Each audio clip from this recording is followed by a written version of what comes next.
Comenzamos temporada. Es un placer estar aquí una vez más. Tenemos hasta estudio nuevo en la cadena SER. Y sobre todo, tenemos un mensaje importante. Lo lógico, y más con la cantidad de investigaciones que hemos hecho este año y este verano, apretadas, concentradas para vosotros, es que el programa se iniciase como Dios manda, con un documento sonoro en lugar de los hechos. Pero va a venir después, ¿y sabéis por qué?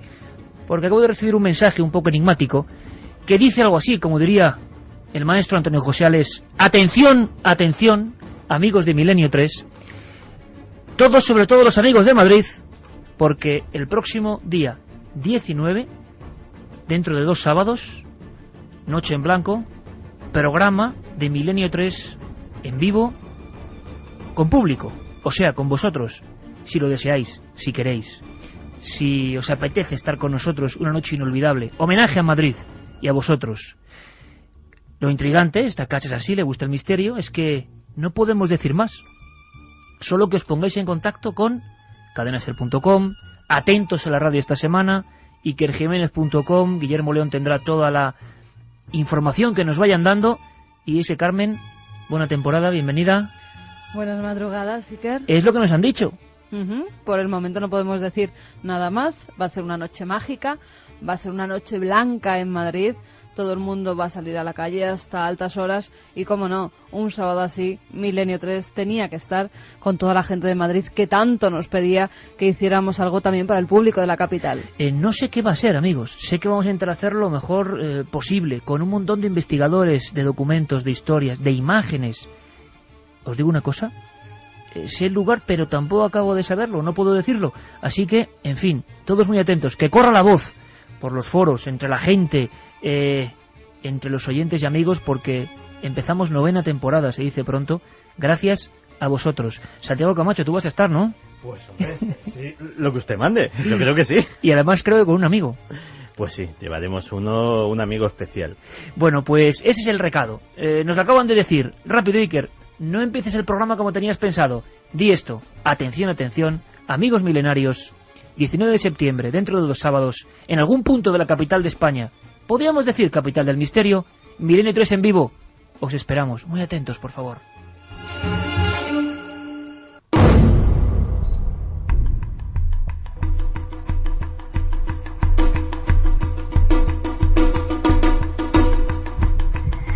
¿Hay algo que nos quieras contar desde el otro lado?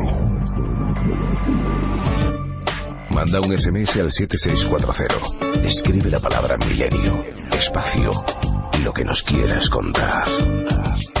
Comentaristas de Milenio 3. Siempre al otro lado.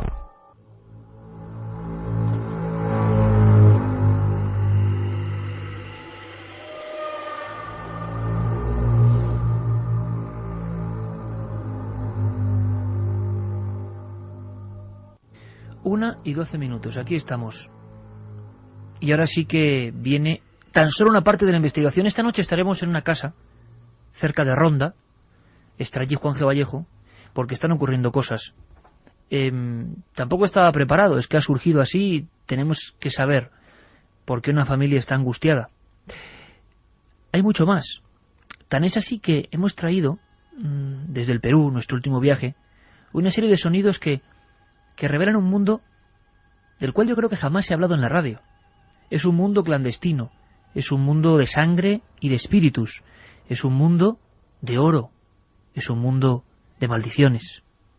¿Habéis oído hablar alguna vez de los huaqueros?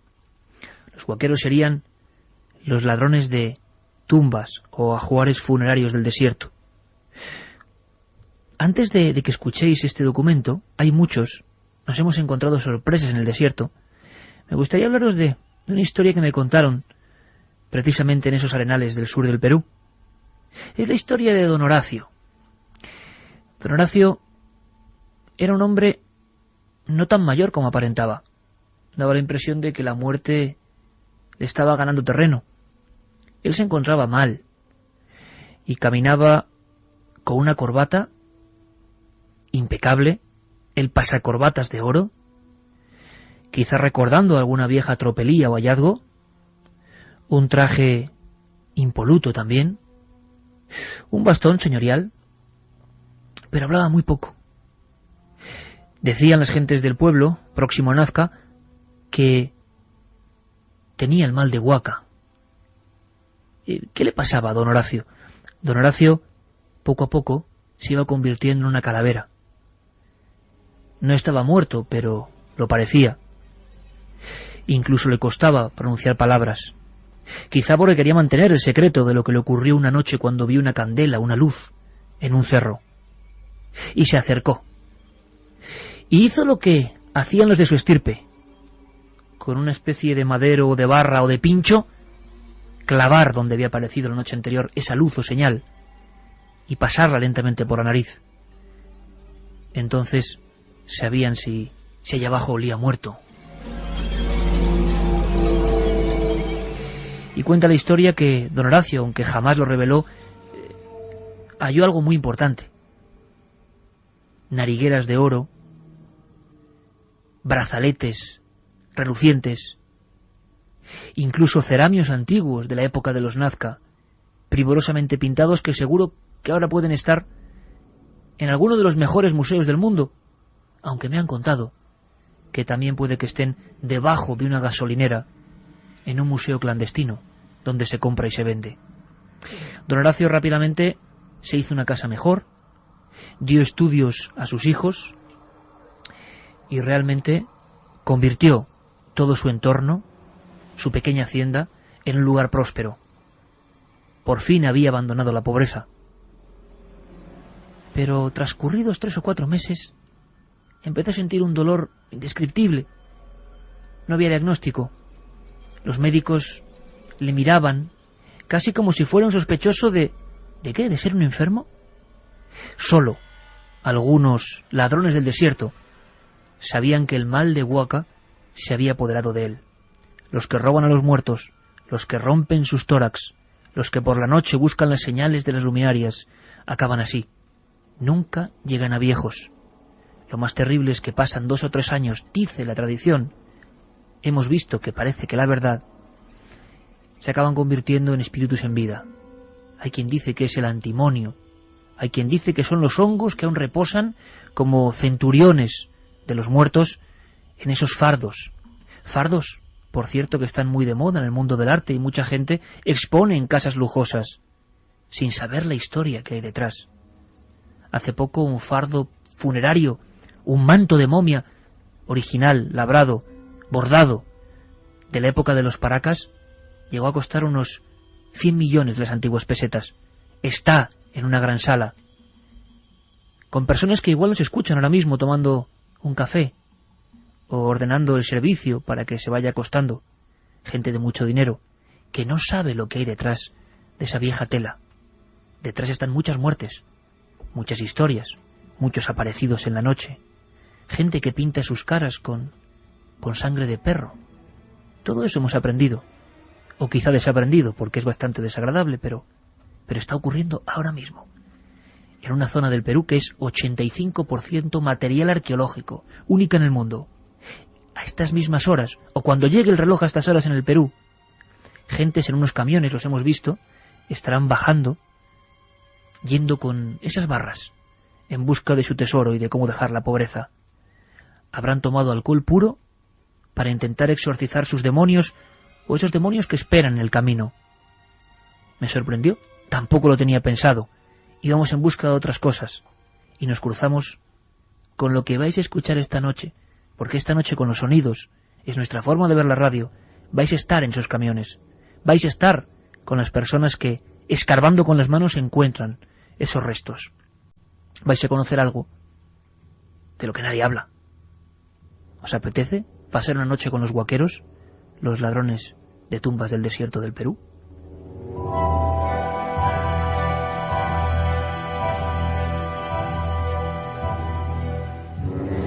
Sirva esto como adelanto. Estábamos en un lugar llamado Estaquería. Estaquería está a 1 hora camino adentro de la población de Nazca. Cuando íbamos en el helicóptero, porque estábamos rodando las célebres figuras de Nazca, el llamado Cerro de los Astronautas, que creo que se filma por vez primera, nos encontramos con algo extraño. De pronto el desierto del Perú grisáceo, y ya con demasiado viento en las hélices, parecía la luna. A nuestro lado iba un hombre con un revólver en el cinto, el último Indiana Jones, Giuseppe Orefici, el arqueólogo italiano que lleva 25 años en las mayores excavaciones de América. Y nos dijo, señalando con el dedo: amigo, esos son los guaqueros, tumbas. ¿Miles de tumbas? Aterrizamos. Y esto es lo que nos encontramos.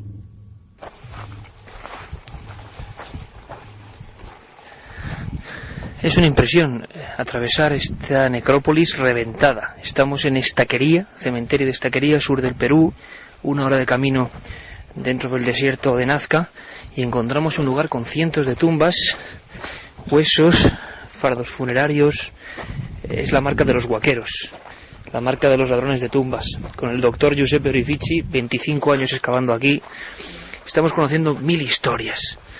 Historias de un oficio de tinieblas. Esto que vais a ver, esto es un hueso humano, cráneos, fémures, los hay a miles. Nos contaba Orefici que todo esto era blanco de huesos humanos. Los guaqueros cogen los cuerpos, excavan con palas, llevan un pincho para incluso intentar oler el carbón o la madera antigua que suele haber en los enterramientos de los Nazca. Tengo que bordear un orificio, una gran tumba, otra más, y ahora una hilera de unas 250 tumbas. Él contaba que cogen los cuerpos, los despedazan en mitad de la noche, hacen una serie de rituales bebiendo alcohol puro y se sienten ya preparados para lo que es el robo sagrado. En el fondo están robando a sus antepasados. Aquí más huesos, muchos más huesos, y un trozo de un textil de unos 2000 años, época Paracas. El sol pega de plano, aquí no viene nadie, no hay carreteras, no hay caminos, y vemos una especie de paraje lunar, y en cada orificio los huesos desnudos, no han dejado nada. Los guaqueros a veces han tenido trifulcas a tiro limpio con la policía, han secuestrado al jefe de policía de Nazca. Son un auténtico poder. Y los arqueólogos como Orefici tienen que llevar su revólver siempre, porque tienen que ejercer de guardianes de estos lugares que son claves para la historia.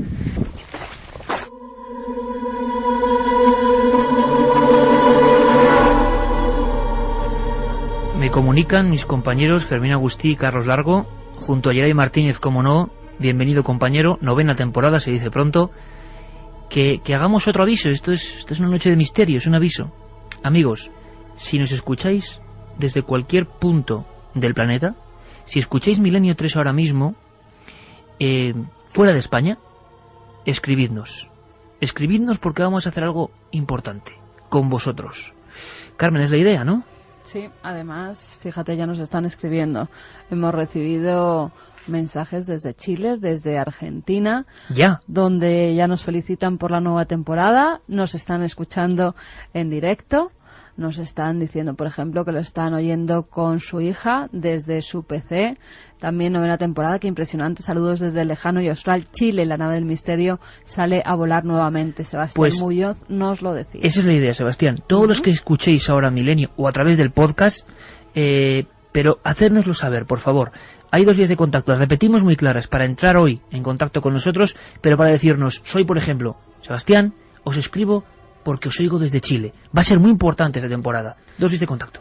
En la web de la cadena SER, www.cadenaser.com, pueden publicar sus mensajes. Vamos a ir aprobándolos en directo para que además todo el mundo los pueda leer. Y también nuestra vía de contacto a través del mail, Iker, milenio3, con número @cadenaser.com, y la más directa para la gente que nos escucha desde España, desde nuestro país, 7640, palabra clave milenio, espacio y lo que queráis poner, vuestros mensajes. En este viaje estábamos muy asombrados, por ejemplo, de historias como la de este hombre, Giuseppe Orefici, barba blanca, anteojos, chaleco, 25 años en un lugar que es, como él decía, terrible y hostil. Él lo decía.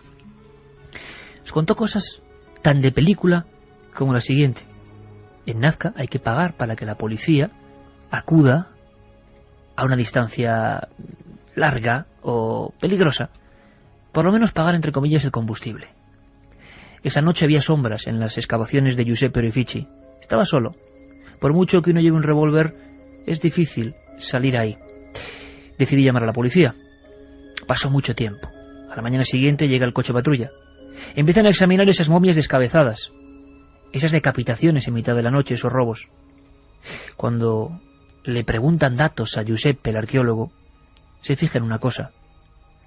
Las huellas que habían dejado los guaqueros, ladrones, eran exactamente iguales que las del policía. Y tantas cosas que nosotros íbamos grabando y escuchando casi sin creernos, hasta que nos dimos cuenta de que era posible, ¿verdad, Carmen?, encontrarse en vivo con una momia. Y no sé si muchas veces en la radio española se ha emitido el hallazgo de una momia real bajo el desierto y su, vamos a decir, casi excavación. Estaba Alberto Urbano, del INC, Instituto Nacional de Cultura de Perú, hablándonos de un desierto tenebroso como es el de Chauchilla, donde hay muchas momias de las que hemos hablado en alguna ocasión, desde hace 2000 años mirando al cielo todavía con pelo, con algunos fardos.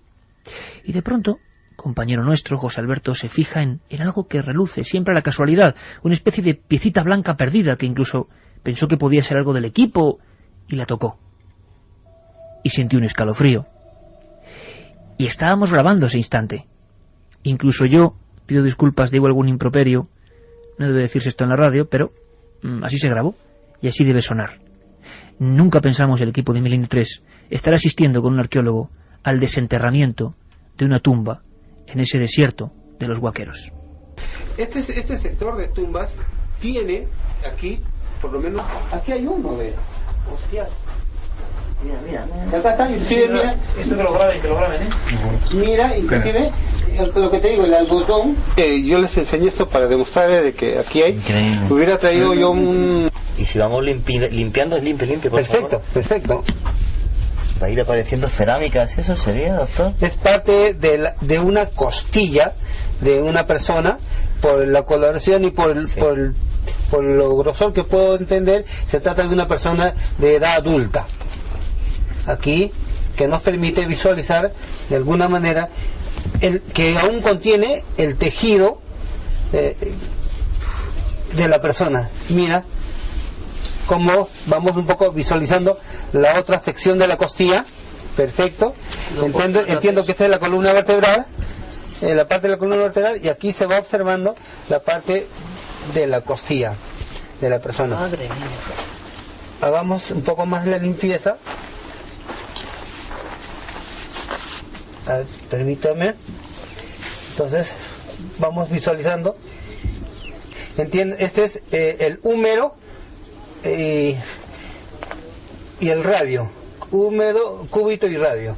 Estamos hablando del miembro, del brazo y del antebrazo de la persona. Y esta parte del algodón, que si pueden visualizarlo, nos está indicando claramente el proceso de tratamiento o enfardelamiento del individuo. A ver, sigamos limpiando. Sí. Perfecto. Estaría en posición encogida ahí, el brazo.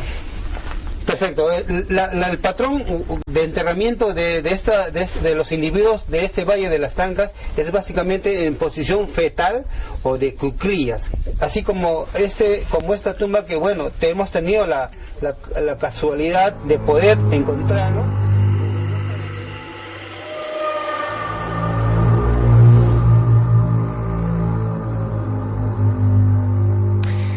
Pues eso pasaba y así lo grabábamos, con el arqueólogo Urbano encontrando una momia en posición fetal. La impresión, Carmen, ahí estaba, y no era de película ni estaba colocada, bajo el suelo, y asomaba un trozo de su codo, como intentando decir algo.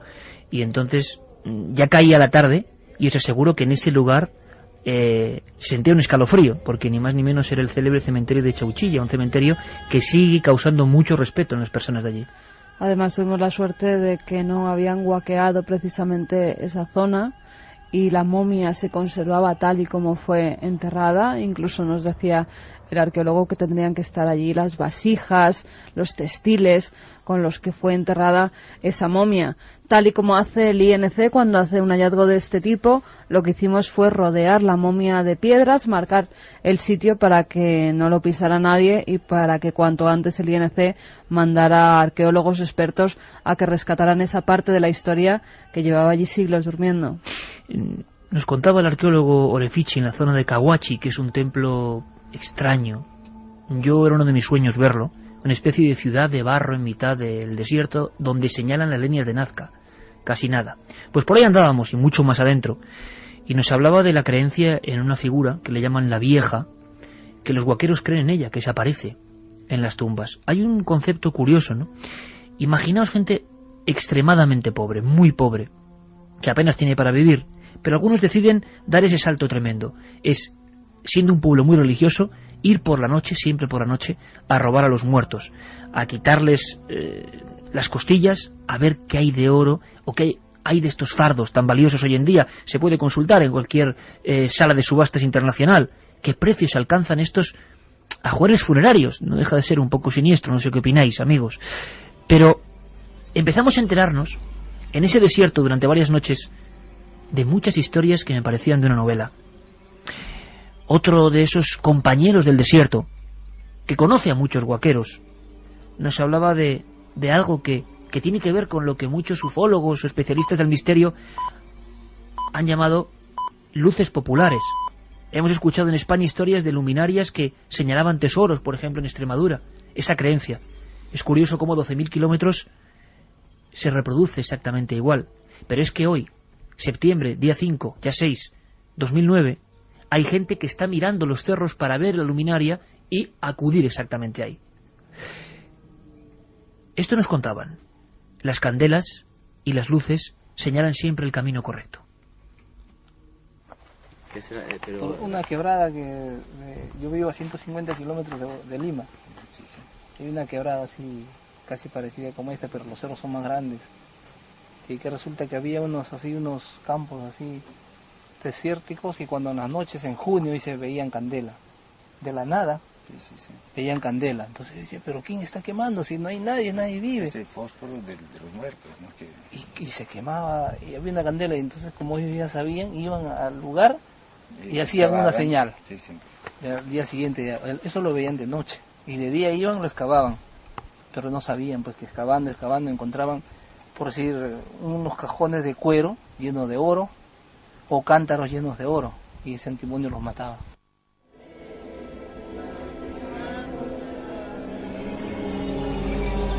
Se ha mencionado una palabra, antimonio, que muchos no sabemos, ¿no? ¿Qué tiene que ver con todo esto? Da la impresión de que muy anteriormente a la famosa maldición de los faraones, ya en Perú se hablaba de no solo arqueólogos, algunos de los más importantes arqueólogos peruanos han muerto después de desenterrar una tumba, de, bueno, algo que se aspiraba, algo que contaminaba. Allí la palabra que más se repite en toda esa zona, Pisco, Paracas, Nazca, Palpa, es el miedo al mal de Huaca, al antimonio. Es el gas que se produce normalmente por la presencia de metales. Cuando estos empiezan a salir al exterior, provocan lo que ven los huaqueros, que son esa especie de llamas que tienen diferentes colores según el metal que esté enterrado. También con restos orgánicos puede No tiene que ver, por producirse. tanto, con los fuegos fatuos o el fósforo de los muertos. No tiene que ver. Tiene más que ver con lo que son los metales bajo la tierra. Comprimido con el paso del tiempo, cuando empieza a aflorar con el aire, es cuando empiezan a verse esa especie de llamas que señalan a los huaqueros que ahí hay algo. De todas formas, no es lo único, no es la única señal que estos huaqueros siguen. Ellos de día, para que la gente no sepa qué están buscando, aunque allí ya sabe todo el mundo quién son los huaqueros, se conocen dentro de las culturas, dentro de la sociedad, dentro de un pueblo, todo el mundo conoce quién es un huaquero y quién sufre del mal de Huaca. Ese mal que ha contraído muchas veces por ese antimonio que ha aspirado al desenterrar los textiles, las vasijas, buscando algún tesoro. Pues bien, van con una vara muy larga y ellos van haciendo como que se van apoyando para andar, pero lo que en realidad están haciendo es perforar la tierra. Van disimulando para marcar el lugar para la noche. Ellos van perforando el suelo y en el momento que esa vara se hunde o da con algo que cruje, saben que han encontrado una tumba. Y que no hay solo una tumba, sino que alrededor suele haber muchísimas más. Y parece que familias enteras, en ocasiones, no organizaciones mafiosas, sino familias enteras, del abuelo a los nietos, se dedican a esto. Sí, dejan además, después de encontrar esa tumba, como bien decías, para ir por la noche, dejan una especie de señal Ellos identifican esa señal, van por la noche con potentes luces, incluso con excavadoras, nos hablaban los arqueólogos, para desenterrar todo lo que allí se encuentre. Nos hablaban de esa señal en vivo, en la carretera, junto a las tumbas, en un desvío de la Panamericana, porque esas señales es que se pueden ver. Y ahí en esa pampa dice hay X, y una pampa bien grande. Y me dice, hay unas X, maestro, grandazas. Y en una de esas un tío se ha ido a escarbar ahí, pero con burro, con todo subido, porque no hay pista para arriba. Encontramos, dice, 2 baúles llenecitos de oro. O sea que lo más peligroso sería el tejido, sobre el oro por un lado, pero el tejido por otro. El antimonio. Más es el antimonio, dicen.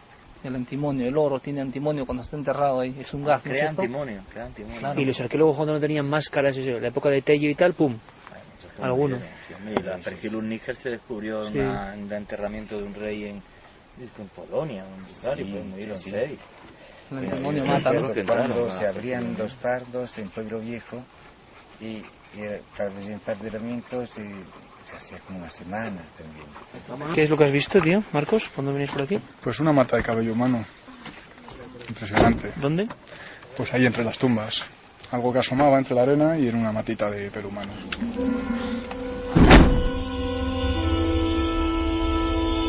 Esa era la puerta de nuestra furgoneta, la tertulia con Orefici, Juan G. Vallejo, los amigos peruanos, y llegaba Marcos Macarro, el famosísimo ya cámara que se enfrentó al toro, allí en el Toro del Perú, ni más ni menos, diciéndonos que había grabado, él siempre busca esas cosas, ¿no? Había grabado, pues, pelo humano que parecía de ayer mismo, marcando un lugar. Posiblemente, quizá ese pelo no estaba exactamente ahí, sino podía ser una marca de algo. Pero sí encontramos muchísimas cosas, y una de ellas, de lo más terrible, es conocer la reunión anterior a salir a huaquear. Se habla del cañazo. ¿Qué es el cañazo? Quizá muchos amigos de Perú que nos escuchan lo sepan. Un tipo de licor rudimentario, durísimo. Sería más o menos así. Una habitación, dicen que sin luz, la tradición manda de con una vela, alcohol puro, hojas de coca para mascar, un cigarro puro de cierta marca además, que saben, ahuman todo el lugar, y poco a poco van entrando en una especie de trance. Saben la señal, han visto la extraña candela que marca que hay tesoro, y salen con sus varas, con algunos cuchillos por si acaso. La noche del Perú, del desierto del sur, no es fácil, y con ese disimulo del que hablaba Carmen, van acercándose al lugar. Pero ¿sabéis lo que hacen antes? Esto me impresionó. Tienen que buscar un animal. Y no puede ser cualquier animal. Y está pasando ahora mismo. Es un mundo prohibido que estamos revelando. Los huaqueros buscan un perro negro. Jorge Rojas, hombre del Perú, de los desiertos del Perú, que sabe perfectamente lo que se mueve, lo que hay, lo que deja de haber, le costó al principio. Yo le dije, Jorge, cuéntanos de este mundo. Revela lo que tú sabes. Y quizá, conociendo que iba a emitirse a muchos miles de kilómetros, como nos ha pasado en este viaje en muchas ocasiones, accedí a contar. Y esto es lo que pasa en esas noches, justo antes de llegar a la tumba marcada por la señal. Si tomamos con lo que tú hablas sobre una especie de maldición, han habido casos, Iker, de que han habido huaqueros que con el tiempo se han adelgazado a tal grado que son enjutos, o sea, bien delgados. Entonces, muchas veces ellos le atribuyen de que te dio el mal de Huaca, ¿no? Hay otros casos, inclusive, en la que por esta actividad intensa de estar en la Huaca, luego salir el viento y todo, les da inclusive el mal del viento, que la cara se les desfasa, o sea, hay una parálisis facial que llaman, se les deforma un poco el rostro, y muchas veces ellos no recuperan y quedan con esa facción, y cuando los vemos por la ciudad, sabemos que esa persona se dedica a esa actividad. Maldición de Huaca, maldición de nuestros antepasados, o elementos que tienen que ver con lo propio el medio ambiente, elementos que suceden, ¿no? Antes de esa enfermedad, un perro negro que tienen que degollar y tienen que untarse su sangre en la cara. Esto nos horrorizaba especialmente a Carmen. La sangre en la cara, ¿para qué? Tampoco se entiende. Bueno, es una forma como de protección respecto, y las pocas sociedades protectoras de animales de esa zona ya han llamado la atención. Tiene que ser un perro negro, y tampoco sabemos por qué, para embadurnarse, algunos con camisa, otros se despojan de la camisa, gritan, entran en esa especie de trance y actúan, siempre después de untarse de esa sustancia. Y de que algo caiga a la tierra, a la Pachamama. Ellos tienen que hacer una ofrenda para que esa Pachamama no se rebele, para que esos espíritus, porque en la cultura peruana creen mucho en lo que son los espíritus y en que si tú coges algo de la tierra tienes también que darle algo a cambio, porque si no se lo va a cobrar de una y de otra forma. Nos contaban también historias que los huaqueros, al no hacer ninguna ofrenda, por ejemplo, de esa sangre del perro negro a la Pachamama, en sus casas habían empezado a pasar cosas, o algunos familiares se habían puesto enfermos, o incluso se oían por las noches ruidos, movimientos de objeto, hasta que no iban al enterramiento que habían guaqueado y hacían esa ofrenda, o bien de una cerámica, o bien de sangre, o bien de chicha, una especie de líquido, de licor que se bebe allí, pues entonces no se quedaban tranquilos esos espíritus o no dejaban a la familia en paz. Seguíamos adentrándonos en el desierto, queríamos conocer más cosas y encontrábamos una especie de señal verde. Carmen la recogía. Es una señal valiosa en mitad del desierto. Ese desierto blanco de huesos humanos, desintegrados. Nos parecía estar precisamente en un paraje lunar, en un espejismo, en un auténtico espejismo. Cabezas, fémures, costillas y de repente una señal verde, como una tela. Y Orefichi estaba ahí con nosotros para comprobar qué es lo que era. Pues ahora mismo estoy viendo un fardo funerario. Además es un tejido teñido con un color verde. Parece que tiene varias tiras, todas cosidas en blanco, que son los fardos con los que enterraban a sus muertos. Justo al lado están desperdigados un montón de huesos, cráneos que han sido machacados con grandes piedras, costillas, hemos visto mandíbulas, fémures, todos los restos de una tumba. De una tumba no, de miles de tumbas saqueadas, que son lo que tenemos alrededor. ¿Qué es? Nazca tardío esto. Parece un quipu, ¿no? Esto verde. Es un tipo de verde que utilizaban justo en Nazca tardío y tenía su parte con bordadito. Cosido. Sí.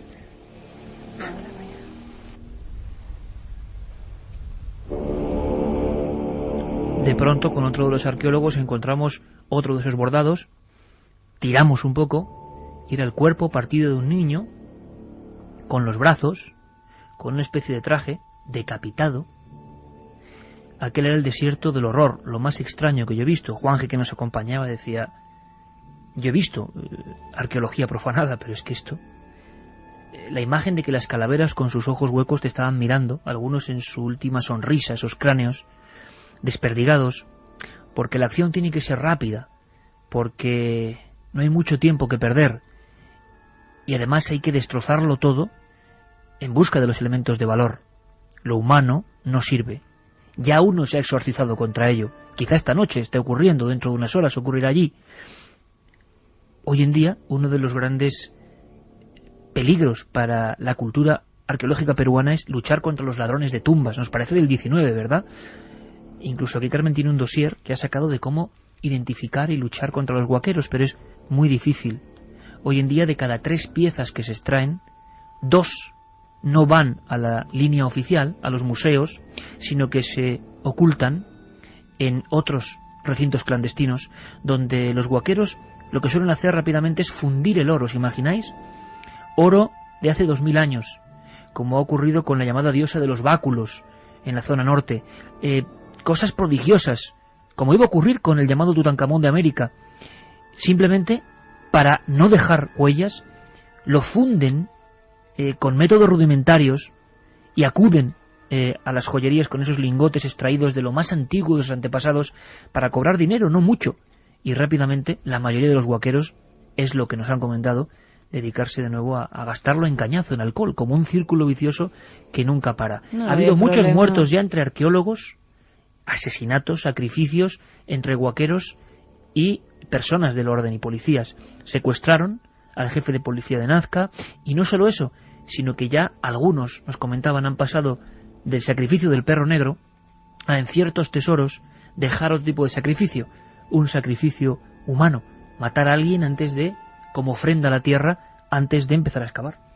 Y el problema además, Iker, es que esta gente casi no se beneficia, venden esas reliquias, esos tesoros, por muy pocos soles, y los que de verdad se benefician son los intermediarios, aquella gente que tiene las manos limpias, que no se dedica a guaquear, que no está cerca del antimonio en ningún caso, pero que pone en contacto a esos grandes compradores de arte, a incluso pues coleccionistas que quieren una pieza en concreto que se han robado de museos, ya no guaqueando, sino que esos intermediarios contratan a gente para que piezas únicas de oro o textiles las roben de verdaderos centros donde en teoría tenían que estar seguras, como eran museos. Porque muchos museos, que eso no ocurre tanto en Europa, ves una etiquetita, no hay pieza y pone robado, y no hace mucho tiempo. Pero Orefici, ya llegando a las excavaciones, ya tarde, se sinceraba, es un hombre ultracientífico, pero tenía que confesarnos varias cosas que le habían ocurrido. Por ejemplo, aquella noche, en la zona de Pisco, donde encontraron extrañas momias sin cabeza. Y dijo, bueno, vamos a dormir en las tumbas. Voy a contratar a 2 personas para dormir dentro de las tumbas, para vigilarlas. Este es el fin de la historia. Aquí sí, entonces... El sistema del palo con pincho, decíamos, ¿no? Sí, palo con pincho. Tiene una barreta de fierro de este tamaño con su... Incluso decíamos con olores, ¿no? Giuseppe nos contabas, oliendo a ver si había carbón, también, ¿no? Porque si hay ceniza, lo olían, si se olía muerto, cosas así. Y ahí al frente estamos trabajando, entonces había un problema de unas tumbas que estaban escalando, y digo, señores, tenemos un problema, tenemos 4 tumbas abiertas, en una duermo yo, en una duerme usted, en una duerme usted, le pago no sé cómo día. Después, uno de los 4, no todos, uno de los 4 obreros le vino un golpe y se murió. El año después no encontraba a nadie que quería trabajar conmigo, porque el otro se había muerto por el mal de Huaca.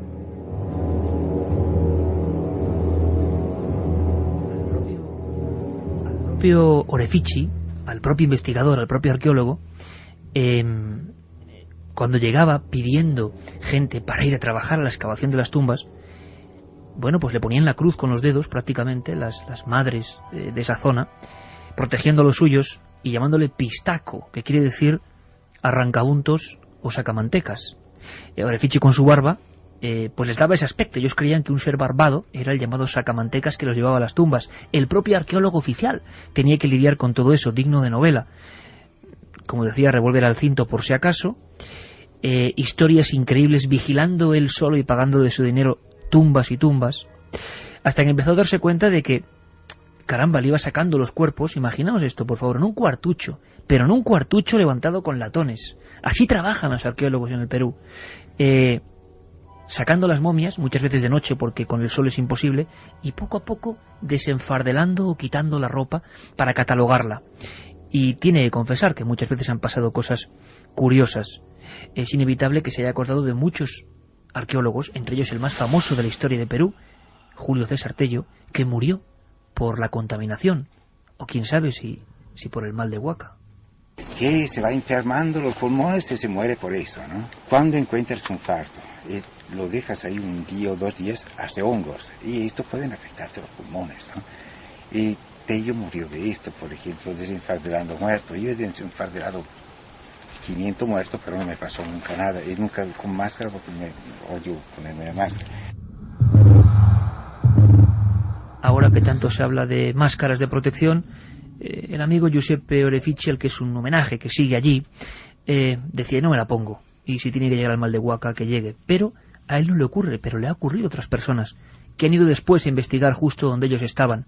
En el Perú se cree en esos espectros, en esas figuras que han quedado entre la vida y la muerte y que guardan una tumba violentada. Él no lo cree, o eso nos dice. Sin embargo, le han pasado cosas tan alucinantes, tan de libro, que nos contaba ahí mismo, delante de las tumbas, de esta forma. En la cueva, una de las cuevas donde hemos trabajado, entonces cueva seca llena de esterco de murciélagos. hemos trabajado como 20 días o así. Después que nosotros salimos, va un profesor con sus alumnos a visitar el lugar para hacer ver dónde habían excavado y murieron 2. Y la lista de muertos hace que el trabajo sea apasionante pero inquietante. Aún quedan personas de este tipo. Pero fíjate, Carmen, yo me quedo con una expresión. Escuchamos muchas cosas, las íbamos recogiendo en las libretas y en los sonidos para nuestra gente de Milenio 3. Íbamos viajando como ahora se pueden sentir ellos. Nos contaban estas historias que es que están ahí y son verdad. Y todos creen en ellas. Nos hablaban de familias de huaqueros que en venganzas personales por ver quién llegaba primero a un tesoro identificado tan solo por una cosa tan tenue como una luz, se habían masacrado, habían muerto unos y otros a machetazos delante de esa tumba, que había presenciado la tremenda carnicería. Nos hablaban de esa gente que a pesar, como ocurría con don Horacio, de sus regios trajes casi muy superiores, con esos sueldos de hambre que tienen los investigadores arqueológicos allí, y que sin embargo, con tristeza veían cómo ese mal de Huaca los iba devorando. Pero lo curioso es que al final, al despedirnos de Jorge Rojas, ese hombre del desierto, nos decía algo que a mí me heló la sangre. De niño, él vio también la señal, vio la luminaria, que tampoco es fácil de explicar. Una luz ingrávida, con forma ovalada, muy cerca de su casa, en una quebrada. Y hasta hoy sigue dándole vueltas. Me decía, Iker, tengo que ir un día solo con la vara y buscar mi propio tesoro. Mucha gente en el Perú, que no es precisamente ladrona, cree que en cierto momento de su vida la señal les está indicando algo. Y muchas noches Jorge se despierta soñando con esa luz que hace 50 años se le apareció una noche. Y la duda continúa. Allí nos lo confesaba. Inclusive yo tuve una experiencia de niño que lo vi en un cerro cuando yo era niño, pues, ¿no? Y mi temor es, si voy y muero, y mis hijos cómo quedan, ¿no? Entonces, ¿para qué voy a ir? Quizás de repente pueda volverme millonario, ¿no? Pero el miedo de morir, ese es el temor. El miedo de morir, ese es el temor. Septiembre de 2009, esto está pasando. Hemos visto lugares donde hay más piezas que en los museos. Es un círculo que no para, las piezas salen rápidamente del Perú. No hay control para algunas piezas que valen muchos millones, a veces escapan, es imposible retenerlas. Y cuántas muertes y cuántas historias, y sobre todo qué terrible imagen. Repito, yo nunca he visto nada parecido. Miles y miles de huecos violentados y que siguen siéndolo. He de contar un secreto, Carmen. Estábamos en un lugar de petróglifos, Chichitara, un pueblo que se abandonó. Yo lo visité hace muchos años y tenía vida. Ahora no había apenas nadie. Estaban los carteles de las elecciones de 1996, locales, ondeando y al viento. Se habían marchado todos. Estábamos subidos en unas rocas y allí pasaban unos extraños camiones, ¿verdad? Unos camiones cargados de gente que, según nos dijo el único vecino que pudimos encontrar en ese pueblo, ya como decías abandonado, pues iban a huaquear. Por lo menos era lo que se comentaba por la zona. Y eran camiones tremendos de gente, pues no sé, viajarían en ellos más de 100 personas que estaban apiñadas en la parte de atrás en el remolque y con sus palas, con sus picos, me imagino que para acabar en algún sitio. Pero fíjate, yo hay una cosa que recuerdo y ocurrió en Cahuachi cuando nos la estaba mostrando Giuseppe Orefici. Él dijo que una noche empezaron a escuchar el llanto de un niño. Era tan insistente ese llanto que decidieron ir muy pronto, a las 6 de la mañana, porque ellos se levantan muy pronto para que no les dé luego todo el sol a las 12, la 1 de la tarde, que decidieron ir allí al amanecer. Empezaron a excavar justo en el sitio donde habían oído los llantos y encontraron la tumba de un niño. Pero además, ¿sabes qué, Iker? Rescatando de los libros que pudimos comprar en Perú estos días, leyendo muchos de ellos, dice la tradición que las tumbas también se encuentran porque el llanto de un niño dice dónde está enterrado.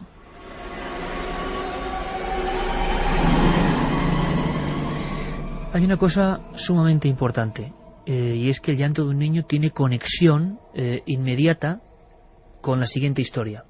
Quiero que tengamos rápidamente contacto, por lo menos para que nos diga dónde está, cómo, y en la segunda hora os invitamos a otra investigación en vivo, dentro de un hogar Juanje lleva ya un tiempo haciendo una serie de pruebas. Le vamos a pedir aquí, entre todos, y podéis hacerlo vosotros, que haga ciertas cosas, porque ha llevado un equipo, creo que interesante, porque, y esto no está preparado en concreto, esta historia que se saca Carmen de la Faltriquera, como suele hacer, y que nos deja impresionados, resulta que es que el llanto de un niño es el protagonista de la siguiente historia. Cerca de Ronda, vamos a acudir, ahora llamaremos a Juanje Vallejo. Así son las historias, y así las contamos porque están pasando. Yo sé que Urbano, Orefici, Rojas, tantos amigos nos lo perdonarán, ¿verdad? En el buen sentido, sabían que lo íbamos a contar. En el fondo revelamos un mundo absolutamente oculto, que no sé qué le habrá parecido a nuestros amigos de cadenaser.com, que pueden dejar ahí sus comunicaciones, o 7640, palabra clave, milenio. Importante, ya lo sabéis, chicos y chicas, si os incorporáis ahora, 19, sábado, en Madrid, en vivo, muy atentos. Y si escucháis de fuera de nuestro país, escribidnos, pero ya, ¿qué Nos pensáis? está escribiendo muchísima gente, tanto de nuestro país como de fuera. Por ejemplo, Lorena y Francis, españoles que están viviendo en Santa Fe, en Nuevo México. Nos dice que allí eran las 5:30 de la tarde cuando ha llegado el mensaje, que tienen tormenta con rayos y truenos, el clima ideal para empezar a escuchar la 9ª temporada, que son fieles seguidores de Milenio 3 y de Cuarto Milenio, y que como siempre nos escuchan online y están estudiando cinematografía. Así que si necesitamos Tema bien algo, cinematográfico, ¿eh? pues ellos se ofrecen a cualquier cosa que pase por allí. Pues mira, les llamaremos. También nos dicen: felicidades Iker y Carmen por la nueva temporada. Soy Leonardo Marín y les escucho desde Temuco, en Chile. Excelente programa y qué bueno que hablen de temas tan interesantes y tan cercanos a nosotros. Oye, qué comunidad hay en Chile de seguidores por internet, es increíble. A propósito del tema que están tratando, acá en el sur de Chile se cuenta la leyenda de los entierros, los cuales son ollas llenas de monedas de oro enterradas por antepasados y que en ciertas noches algún caminante puede ver alguna señal. Pueden ser luces o fuego. Anchimayen le llaman en la cultura mapuche. Eso me lo han contado a mí en el sur de Argentina, el Anchimayén. Sí, señor, un niño que llora. Pero dicen que quien logre encontrarlo y desenterrarlo queda inmediatamente maldito. Caramba, qué historia, el Anchimayén. Me lo contaban a mí en Córdoba, no en el sur, perdón, en el norte de Argentina. Pues también llamaremos a este amigo chileno para que nos cuente él con sus palabras cómo son esos misterios de su tierra. Hola, la nave del misterio, me alegro mucho que hayan vuelto. Soy un oyente desde la primera temporada y es la primera vez que les escribo. Dice que está en su taxi en Santa Cruz de Tenerife y que somos la mejor compañía. 2 meses son muchos sábados sin la nave del misterio. Que gracias por volver. También Sonia, que nos escucha desde Bélgica en directo por internet. Un saludo a todo el equipo. Desde Bélgica. Fermín Agustí, que será uno de los coordinadores de esta nueva historia. Vais a ser protagonistas. Si escucháis, si vivís desde fuera de España. Importantísimo. Y vamos a ir haciendo un listado simplemente, Carmen, de toda la gente que está escribiendo desde fuera. Me encanta porque vamos a aprender mucho con ellos. Me dicen que tenemos conexión con Juanje Vallejo. En fin, la historia tremebunda como pocas. Juanje Vallejo está en algún punto cerca de la serranía de Ronda. 1:57 ahora mismo. Juanje, buenas noches. Hola, buenas noches, Iker, ¿cómo estás? Pues nos llega el sonido muy bien, cosa que me alegra porque estás... defínemelo con 3 pinceladas, por favor, y a la vuelta analizamos todo. Una casa, nos llaman por algo, ¿no? Sí, pues es una casa en la localidad de Arriate, muy cercana a Ronda, en la que desde hace unos 10 años que la casa se reconstruye, pues empiezan a suceder todo tipo de fenómenos anómalos. No solamente el hecho de ruidos extraños, o golpes, o pasos, sino que, bueno, por ejemplo, cuando la casa se reforma, ya encuentran aquí restos de haber hecho rituales gente del pueblo, hay apariciones de sombras, hay una noche incluso en la que los platos y los vasos que están en la cocina salen despedidos, por lo cual los dueños tienen que llamar a la Guardia Civil. O sea, un pequeño infierno hecho realidad en esta casa que muchas veces atormenta a la gente que está aquí. Me has contado una cosa que sí que me sorprende, Juanje. Hemos oído muchas historias, pero que estas personas llegan a vivir a un lugar y encuentran restos de haber hecho ouija o espiritismo en la casa que van a alquilar. Luego te puedo pasar el teléfono con Mónica, que es la testigo, que te lo puede contar directamente, que es la dueña de la casa, es uno de los familiares que es dueño de la casa, y te contará exactamente qué tipo de restos pues encontró ella y te los puede describir de primera mano. Juanje, sí, dime. Lo curioso es que justo en ese lugar donde aparecen los restos de la Ouija y de esas invocaciones, a nadie sabe qué, donde su hermana tiene el infortunio de poder encontrarse con unas sombras extrañas que la atormentan durante algunas noches. Bueno, lo vas a contar todo y además lo bueno es que vas a poder deambular por este lugar y hacer ciertas pruebas, y queremos que sea eso, una investigación en vivo. Nos colamos, ¿no?, en esa introspección en una casa donde ahora mismo nos pedían pues cierta ayuda, o por lo menos que estuviésemos ahí. Y va a ocurrir después de las noticias, por supuesto. Tenemos tema caliente, Santi, después los guaqueros, ni más ni menos, que nos parece imposible en Europa, aunque hubo casos, y ahora esta casa. Habrá que pensar qué puede hacer Juanje, qué se nos ocurre, Santi, para que Juanje pues indague y podamos casi escucharlo. Pues vamos a ver si echamos mano de ese equipo que se ha llevado y se nos ocurre algún buen experimento. Vamos a ello, chicos. Yo creo que merece la pena estar muy atentos y seguimos recibiendo vuestras comunicaciones. Claro que sí, investigación en vivo a la vuelta en Milenio. En Madrid, programa en vivo, y iremos dando la información tanto en la cadena SER, a diferentes horas de la programación, como cadenaser.com e ikerjimenez.com. Y ya estará, imagino, esta información rodando también por ese mundo del ciberespacio. Haremos un programa en vivo. Me han dicho que el aforo puede ser limitado, que será limitado. Habrá que agenciarse gratuitamente, por supuesto, de algún tipo de entrada o de dispositivo, pero nos irán informando a nosotros mismos durante esta semana. Y al mismo tiempo estoy viendo Croacia, Noruega, toda América, en fin, sitios de lo más dispares. Están escribiendo gente que van a ser parte importante del programa. Bélgica, Australia, Nueva York, Tokio. Es que tenemos repartidos muchos milenarios por el mundo y seguro que van a tener que contarnos durante esta 9ª temporada muchísimas cosas. Turín, veía por ahí. Es decir, gente que vive y que conoce esas ciudades. Pues queremos contar con ellos, con su visión de esos lugares. Os iremos contando brevemente, pero en estas semanas tenemos que recopilar el mapa de amigos milenarios que están fuera de España, que les guste el programa y que seguro que les guste el misterio y los temas, digamos, interesantes, o que procuramos que sean interesantes, que aquí desarrollamos. Pues dejábamos la primera hora con Juan Jesús Vallejo, nuestro compañero, desplazado a la serranía de Ronda, a las inmediaciones de esa maravillosa localidad, porque una familia pedía ayuda de forma muy especial, ayuda o por lo menos atención, ¿no?, que es lo que se puede dar cuando alguien está viviendo en su propia casa una serie de fenómenos, de misterios. Un hecho diferenciador, extraño, era ese. Cuando llegan a alquilar una vivienda a ese lugar, pues resulta que esa vivienda ya estaba marcada, ya hablaban de ella, como en tantos pueblos se habla siempre de un lugar, y sobre todo, lo más raro, ¿no?, que había restos de cosas, restos de algún tipo de juego que tiene que ver con el espiritismo, y que desde luego eso ya es mala señal. Juanje incluso estaba con algunos de los protagonistas. Juanje Vallejo, ¿sigues ahí? Juanje, vamos a ver, puede que haya algún problema. Juanje, 2 y 11 minutos, ¿sigues ahí? ¿Me escuchas? Sí, yo te escucho perfectamente. Ah, perfecto. Aquí no llegaba la señal. Además te recibimos bien. ¿Podéis describirnos dónde estás ahora? ¿Cómo es la casa? Así a grandes rasgos. Hablamos de una casa antigua, de una casa ya reformada, comentabas, moderna. Sí, pues es una casa que puede tener en torno a los 80 años, una casa de campo en las afueras de Arriate, muy cerca de Ronda. Ha sonado un teléfono de repente. Ha sonado un teléfono, que es el teléfono fijo, para que Mónica, la dueña de la casa, pueda también comentar las experiencias que ha tenido como testigo, y yo estoy enganchado, conectado al teléfono móvil. Entonces ahora mismo estoy en el salón, estoy con la familia, con el equipo de rodaje de Cuarto Milenio, que llevamos aquí 2 noches ya pues haciendo pruebas psicofónicas y toda una serie de experiencias. Y bueno, pues estaríamos sentados en el salón de esta casa tan antigua, reformada, como te comentaba, en las afueras del campo.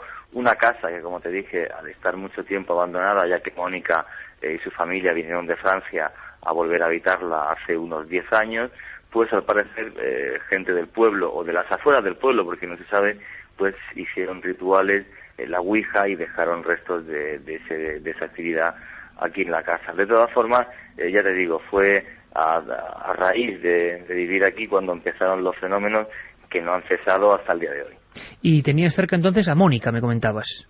Mónica está ya puesta en el teléfono fijo y si queréis podéis hablar con ella. Mónica, buenas noches.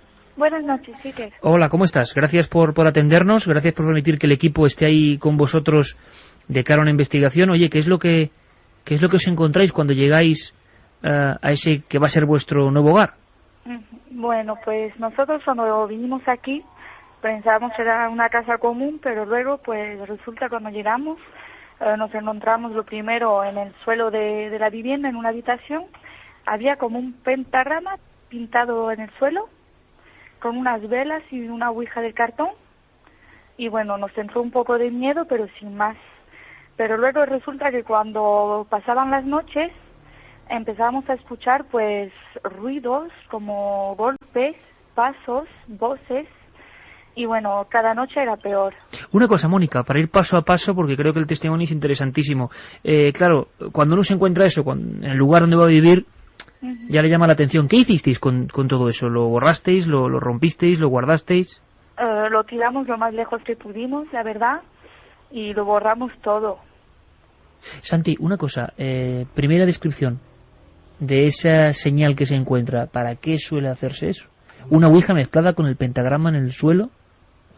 Habría que ver el tipo de pentáculo del que estamos hablando.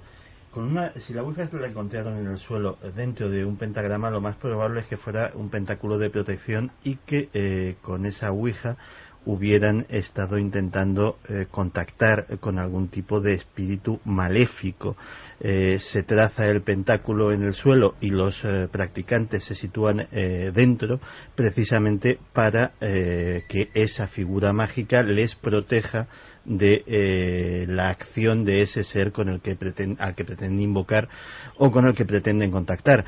Generalmente eso se suele complementar con velas, con algún círculo o incluso el propio pentagrama trazado con sal, que es una de las formas más usuales de llevar a cabo estos ritos, pero desde luego la combinación de un elemento de comunicación como es la ouija y de ese pentagrama en el suelo, yo creo que ambos elementos evidentemente querrían decir que ahí alguien ha intentado invocar algo no especialmente bueno. Claro, porque la sensación... Sí, dime, Juanje.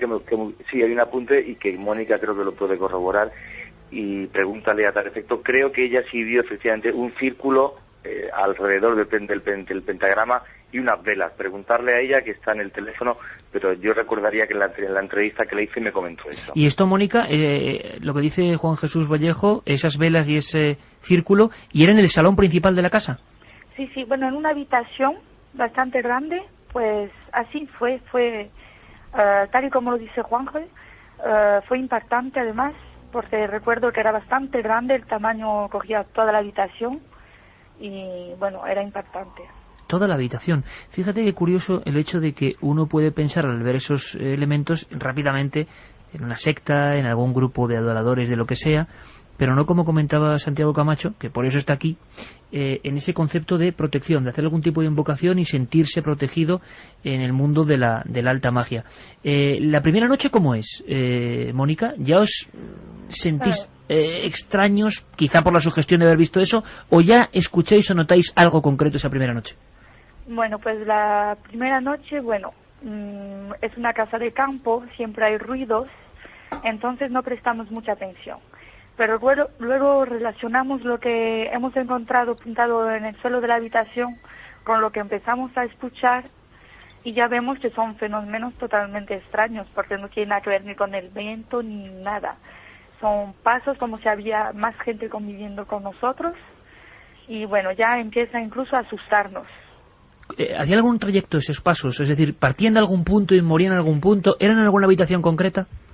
Pues digamos que encima de nuestras habitaciones hay un desván que da encima de todas las habitaciones.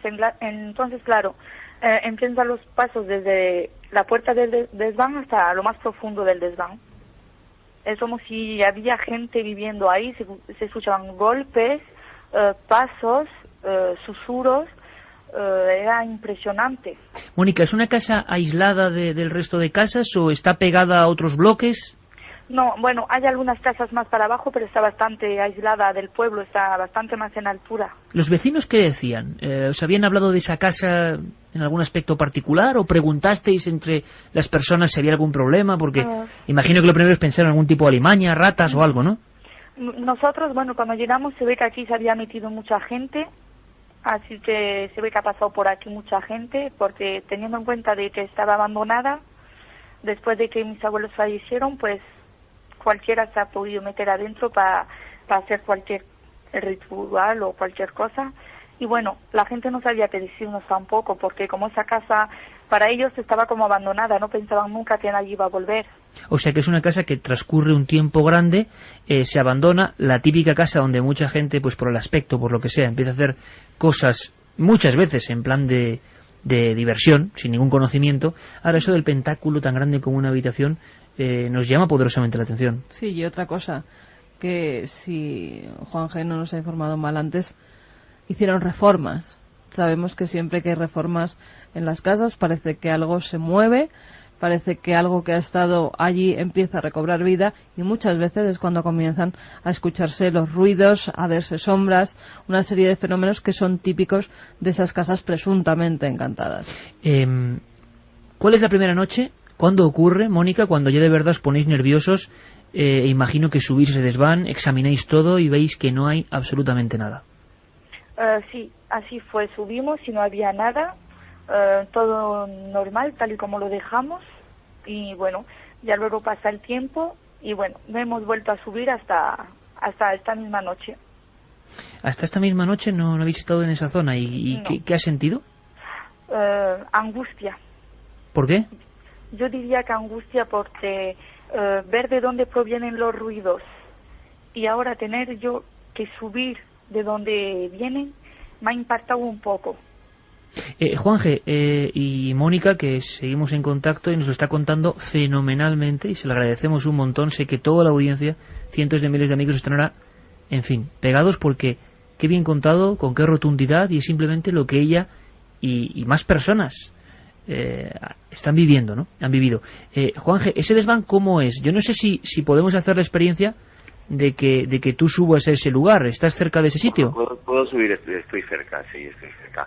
La casa, como te decía Mónica, obviamente al estar yo tanto tiempo en Francia, estaba semi-abandonada, su familia la reforma. Voy andando a la vez que hablo con vosotros y voy a abrir la puerta del desván. Espera un segundito, ya la estoy abriendo.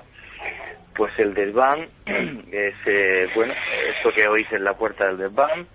Estoy empezando a subir, estoy la verdad que bastante a oscuras, voy subiendo por los escalones ahora mismo y estoy sintiendo pasos arriba. Y no sé si es que hay alguien o... perdón, ¿hay alguien ahí?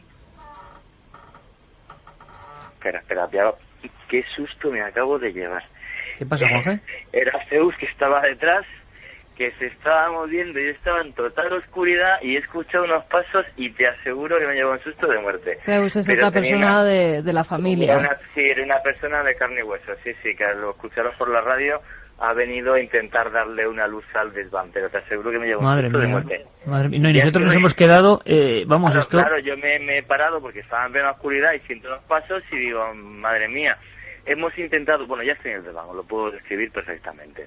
Cuenta. Como te comentaba, la parte de arriba de una casa de campo, con lo cual el techo es de madera, con vigas de madera que ya han sido reformadas y restauradas, con unas columnas en medio de ladrillo. Todo está restaurado, el suelo es de terraza y bueno, pues sirve de almacén para las cosas de casa. Pero como decía Mónica, desde hace un tiempo prácticamente no suben, jamás suben de noche, hasta que hoy y ayer por la noche estuvimos haciendo aquí experiencias para poder obtener psicofonías, y sí es cierto que el nerviosismo de Mónica pues era palpable. ¿Por qué no se obtuvieron psicofonías claras? Hay un susurro que sí que me gustaría llevar al ordenador para ver si dice algo en concreto, pero sí se escucharon un par de pasos que la máquina captó, que el minidisc captó y que nosotros no.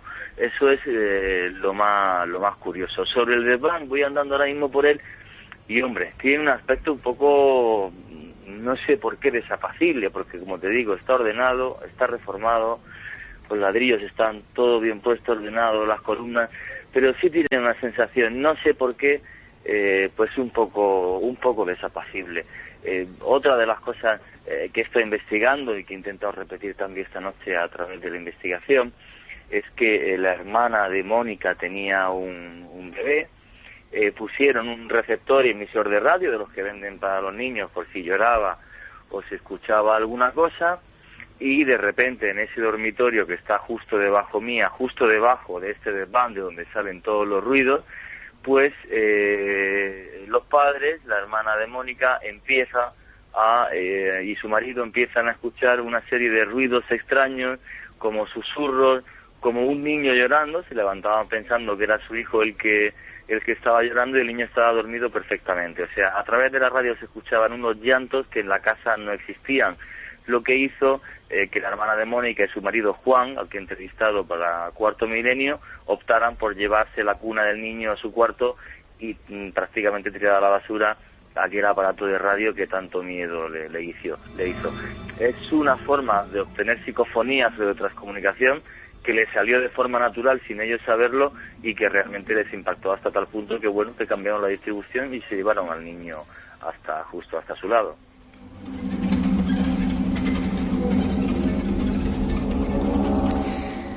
Pues en directo en esa casa, cerca de Arriete, en la comarca o zona de Ronda. Mónica, ¿cuál es la noche? ¿Cuándo ocurre? ¿En qué momento? Que ya os dais cuenta que las cosas no tienen un aspecto natural, explicable. Imagino que hay una de esas noches en la que ya la preocupación aumenta y decidís, ¿no?, hacer algo, buscar ayuda o indagar, por lo menos. Pues sí, pues resulta de que, bueno, desde la primera noche que nos metimos en esa casa ya supimos que algo había. No puedo explicar muy bien por qué, pero se notaba. Y bueno, luego pues con el tiempo no nos acostumbramos, pero convivimos con esos ruidos. ¿Los llantos son los que más impresionaban, quizá? Sí, los llantos, y ver que el niño estaba perfectamente fue lo que nos preocupó. Y ya hemos llegado a tener miedo no por nosotros, sino por ese mismo niño. O sea, que era en la habitación del niño y se oía un llanto absolutamente nítido, un llanto que no puede ser, porque a veces lo sabemos en el campo, el lamento de un gato, no, era un llanto que estabais seguros que procedía de dentro de la habitación, y lo estáis escuchando a través del transmisor, del sí, totalmente. Micrófono. Era un llanto de un bebé, como si era el propio niño, pero resulta que el niño estaba durmiendo profundamente, muy a gusto, y bueno, y es volver a la habitación y volver a escuchar esos mismos llantos y volver a levantarse corriendo a ver si el niño estaba despierto y llorando, y nada, y bueno, después de tantas noches con la misma historia, un llanto, un niño que duerme profundamente, pues ya empezamos a tener como un poco de miedo. Mónica, además vosotros tenéis animales de compañía y estos reaccionaban de una forma un tanto curiosa, sobre todo además en el desván donde hace un momento estaba nuestro compañero. Pues sí, la verdad, en casa, bueno, fuera tengo unos perros que han sido de toda la vida de casa, pero desde que me los traje de Francia la casa no la quieren pisar, no entiendo por qué, se ponen nerviosos.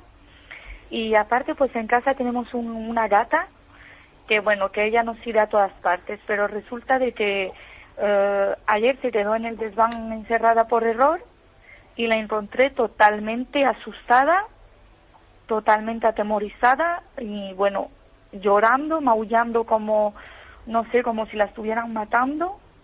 Realmente estaba arrinconada, la encontré. Juanje, tú has vigilado, imagino que has vigilado, filmado y seguido muy de cerca la actuación de los animales, ¿no? ¿Qué has visto? Sí, lo que he hecho es hoy subir la gata al desván, y es una gata que la ves en el salón, en otra parte de la casa, y la gata se comporta de una forma muy normal porque es muy dócil, la cogieron desde muy bebé, y en cambio en cuanto la sueltas en el salón o coge dirección a bajarse de la casa o directamente se esconde detrás de cualquier bulto que hay ahí. Eso me llamó la atención. Luego el perro quiere decir que es un Rottweiler que puede pesar 40 kilos y que no es un animal precisamente asustadizo ni mucho menos. perfectamente adiestrado, y el animal no quiere entrar en casa. Entonces, no quiere entrar. Un animal, no, con esa fortaleza, que ya te digo, no estamos hablando de un perrito de 5 kilos, con esa fortaleza no quiere entrar en casa, pues sinceramente te impacta bastante más, como decía Mónica, cuando es un animal que en Francia tenía un comportamiento normal y vivía entre la casa y el jardín de la misma. Aquí, en cambio, en absoluto. De todas formas, hay una cosa además que me gustaría comentar, que es la que más me impactó, porque en España, cuando uno investiga fenómenos poltergeist, pocas veces sucede, y es que en esta casa sucedió un hecho que también pienso que en Mónica y en su familia marcó un antes y un después, y es que una noche tuvo incluso que venir aquí la Guardia Civil. Quizás la mejor para contarlo es Mónica, porque ella sí vivió aquella noche y lo que sucedió. Antes de que nos lo cuente Mónica, vamos a hacer una cosa, Juanje.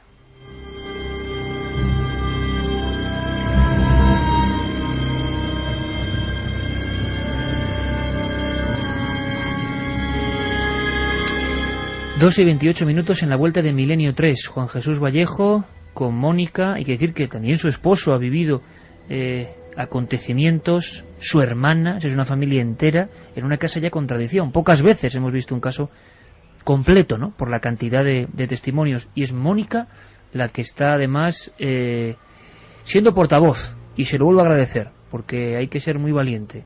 Gracias a vosotros. No, y con mucha rotundidad, ¿no? Lo estás contando con un tremendo aplomo.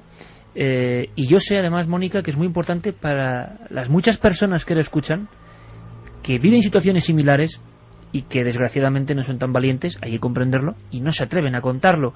Yo no sé, los amigos en cadenaser.com, en la página web, o en 7640, palabra clave de Milenio, se están expresando, imagino que están todos escuchando con impresión, ¿no? Sí, además se están haciendo muchas preguntas. Por ejemplo, si Mónica o alguien de su familia ha llevado a algún sacerdote para que bendiga la casa, para que eche agua bendita por las estancias, que dicen que así algunos fenómenos se apaciguan. Mónica, ¿habéis intentado acudir a alguna persona, que esto tiene sus peligros también, ¿no?, para que haga algo? Pues la verdad yo diría, para contestar sinceramente, que nada de eso funciona. ¿Lo habéis probado? Sí, hemos probado agua bendita, sal, muchos remedios, como quien dice, y nada de eso ha funcionado, ni siquiera se ha calmado la cosa. Ni siquiera se ha calmado la cosa. ¿Y ocurría algo cuando habéis hecho eso de echar agua bendita u otras cosas? ¿Los fenómenos no decrecían, sino que pasaba alguna otra cosa o no? Bueno, al principio digo, bueno, a ver si funciona, que no perdemos nada por probar, pero que va. Serían los fenómenos, y yo creo que con los años ha cogido más fuerza todavía. Nos dicen también que cuando Juanje hablaba, caminando por el desván, se ha escuchado una especie de chirrido. Ese chirrido era la puerta que él entraba.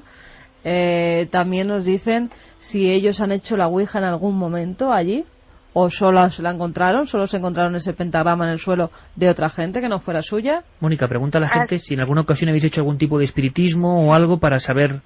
No, nosotros nunca. Nosotros todo eso es un tema que respetamos mucho, que no tocamos, y nosotros nunca nos hemos atrevido a jugar con esto.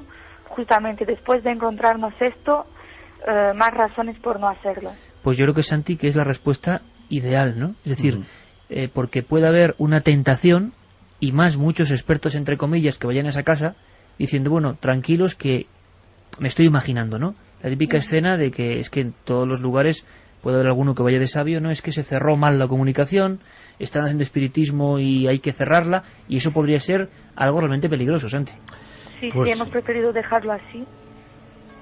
Pues sí, la verdad es que ya habéis hecho muy bien, porque hay dos factores. Uno, el factor objetivo de lo que pueda o no pueda estar pasando ahí, que cuando hablamos de cosas de las que poco o nada conocemos, pues mejor no andar testeando. Y otro muy importante también, que es vuestro factor psicológico, y es que lógicamente debéis, y hacéis bien en hacerlo, mantener una actitud de la mayor normalidad posible. Es decir, tampoco alimentar vuestra propia sugestión dándole más alas al fenómeno, ¿no? Mónica, el perro, ese Rottweiler, que imagino que tiene que entrar forzado a la casa, ¿se niega en redondo? ¿Desde el primer día se negó a entrar en la casa? Sí, bueno, el primer día entró, a los 5 minutos se fue a la calle, y no quiso volver a entrar. Incluso le dejé la comida en casa como la tenía tal y donde vivíamos antes, y bueno, es capaz de no comer, de no entrar a comer con tal de no entrar en la casa. Estoy seguro que mucha gente la está sintiendo porque saben que sus perros, sus mascotas, de repente tienen esas ocurrencias como quedarse fijos en un lugar. La lógica nos dice que es que oyen cosas naturales que nosotros no llegamos a oír, pero lo hace ese perro cuando está, el poco tiempo que está dentro de la casa, se queda fijo en algún punto o hace alguna cosa que os extraña, Mónica. Sí, curiosamente el salón tiene una escalera que sube y el perro se pone desde el primer escalón de abajo mirando para arriba y ladrando, pero ladrando a nada, por lo menos nada que nosotros podamos ver. Y eso nos llama enormemente la atención porque es que no vemos ni a nadie ni nada, y el perro mira fijamente para arriba y ladrando, pero ladrando como diciendo, hay algo ahí. Una cosa, Mónica, parece que es tu hermana, nos adelantaba la información Juan G. Vallejo por línea interna, la que tiene un encuentro pues más claro que los demás, la que llega a ver algo por accidente, ¿no? Sí, bueno, mi hermana no sé cómo puede ser, pero digamos que es como que si lo sintiera más, porque cuando yo, por ejemplo, tengo un poco de miedo, ella está totalmente asustada. Y bueno, eso nos llama un poco la atención porque, bueno, veía como sombras y escuchaba más ruido. Y bueno, ella nunca comentaba nada porque ella de este tema prefiere no hablar, pero sí, ella ve sombras, cosas extrañas que no había visto nunca antes de entrar en esa casa. Y en alguna ocasión creo que llega a ver algo muy claro, una persona con barba nos comentaba, y o alguien que casi pudo identificar, ¿es posible? Sí, así fue. De repente por la ventana miró y vio a un hombre con barba, y bueno, un hombre que nosotros no vimos ahí, ¿no? Que obviamente solo lo vio ella. Y Mónica, ¿cuál es el momento en que, bueno, o mejor dicho, hasta qué instante ha habido fenómenos? ¿Cuándo ha sido la última ocasión que habéis observado o sentido algo? Esta misma noche. Esta misma noche hemos sentido golpes, hemos sentido pasos. ¿Esta noche? Sí. ¿Y qué ocurría? ¿Los mismos pasos de siempre? ¿Golpes? Sí, golpes y pasos que se oyen y que son ruidos que, bueno, nosotros, por decirlo así, nos hemos un poco acostumbrado, hemos intentado darle menos importancia para poder tener una vida normal, pero se oyen pasos como si hubiese alguien arriba caminando y se oyen golpes secos. Juan G., ¿has asistido a esos golpes? ¿Has podido escuchar algo? Yo he estado de un lado para otro y no, curiosamente, Luis Iborra, el ayudante de cámara, que es una de las personas más escépticas con la que está en medida, me ha comentado que él también ha oído los golpes. Luis Iborra. ¿Y está por ahí? ¿Está por ahí, Luis? Iborra pues está en el salón, si queréis puedo coger y bajar. Sí, me gustaría que me lo contase. He comentado con él porque me dice, Juanca, ¿has oído los golpes? Digo, Luis, yo no, estaba pendiente de hacer psicofonías y tal, y Luis Iborra me dice que sí ha comentado unos golpes. ¿Dónde está Luis? Que está por aquí. Espera un segundito que te pase a Luis. Luis, que es un miembro del equipo de Cuarto Milenio, uno de nuestros equipos de cámara. Luis Iborra, te paso Luis Iborra. Luis, buenas noches, amigo. Hola, buenas noches, Iker. ¿Cómo estás? Perdona por el atraco, pero Juan G. nos ha dejado sorprendidos. Estamos muy impresionados con todos los testimonios, la fuerza de cómo lo cuenta Mónica. Y Juan G. nos decía que él no había escuchado estas cosas. Mónica nos decía que esta noche había escuchado golpes. Y tú, que eres de talante científico, escéptico, digamos, que también habéis escuchado algo. Cuéntanoslo. No sé, vamos, básicamente, bueno, en la cena incluso, que hemos estado cenando con toda la familia, vamos, yo sí que he oído cosas, he oído movimientos arriba y estábamos todos aquí abajo.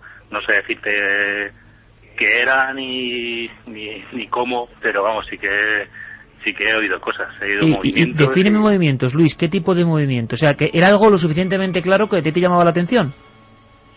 Sí, o sea, incluso algún movimiento de muebles o algún paso y no sé, yo la verdad es que soy bastante escéptico con estas cosas, pero algo he oído, no sé decirte muy bien Y parecido a que, Luis, más que... Porque todos podemos pensar en lo de siempre, ¿no? Una rata, un no sé qué... El crujir de la madera, cuando está cambiando el tiempo... Madera no hay, porque es una casa de cemento y no sé, lo más parecido a tener arriba vecinos, pero es una casa que no tiene vecinos alrededor. O sea que es sí, Luis, es exactamente lo que dicen la pareja que vive allí, ¿no? Que escuchaban como si en ese desván donde no hay nadie hubiese gente viviendo. Sí, exactamente, vamos, yo lo que he sentido es eso, es como si hubiera gente. Luis, compañero, gracias, Nada, hombre. Un abrazo. Hello. En fin, pues ese es uno de los miembros del equipo de Cuarto Milenio, de esta gran nave del misterio, que ya veis, ¿no? Está donde ocurren las cosas. Desde el primer programa, intentando saber, bueno, pues qué pasa. A mí me sorprende la fortuna de este gran equipo que comparte la mayoría tareas radiofónicas y televisivas. Algún día contaremos secretos. Es que somos, como dice Santi, cada uno de su padre y de su madre, cada uno con una posición sobre estos temas diferente, ¿verdad? Sería absurdo tener un programa donde todo el mundo crea lo mismo. Es que hay gente que cree, que no cree, todos con la absoluta objetividad cuando están en un sitio. Por eso me sorprende que sea precisamente Luis el que afirme esto, ¿no? Juanje, ¿estás por ahí? Sí, estoy aquí. Además, oye, me ha sorprendido, me ha sorprendido mucho. No solo eso, sino que estábamos en la cena, como te comentaba Luis, y yo, pues, hablando, que sabéis que tengo ese defectillo, que hablo demasiado cuando estoy cenando, pues yo no he oído los ruidos, y de repente Luis ha comentado, ¿habéis escuchado los ruidos? Que también ha escuchado a Mónica y tal. Digo, chicos, lo siento, yo no he oído nada. ¿Se oye el perro ladrando de fondo? ¿Qué? ¿Se oye el perro ladrando de fondo? Sí, el perro está ladrando. A ver. El perro está ahora mismo fuera ladrando, sí. Si me acerco a la ventana se escuchará más.